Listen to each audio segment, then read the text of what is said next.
Hello, আমরা কি last check আপে এসেছি? প্রবাবলি আমরা লাস্ট চেক আপে এসেছি। আশা করছি আজকে একটা ডেট পেয়েই যাব। তো দেখি আসলাম, আর কালকে ভর্তি হব। ইন্ডাকশন হবে আমার, জানি না নর্মালে হবে কি না, চেষ্টা তো ওটাই আছে, ইচ্ছাও ওটাই আছে, কিন্তু বেবি ইজন্ট কোঅপারেটিং। তো সেই জন্যে ইন্ডাকশন হবে। যদি সব কিছু ভালো ভালো হয় তাহলে নর্মালে হবে, আর যদি কপালে না থাকে তাহলে সি সেকশনই হবে। যাই হোক, তো finally the day is here, the baby is going to come out.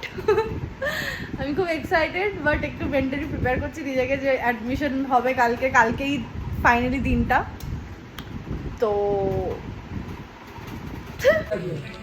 চলো, ওরকম কথা হচ্ছে হনুমান টুপির মতো। কালকে অ্যাডমিশনের খুশিতে বিরিয়ানি খেয়ে পেট পুজো করে চলে এসেছি। এখন বাজে প্রায় 12টা। আমি বুঝতে পারছি না হাউ শুড আই ফিল।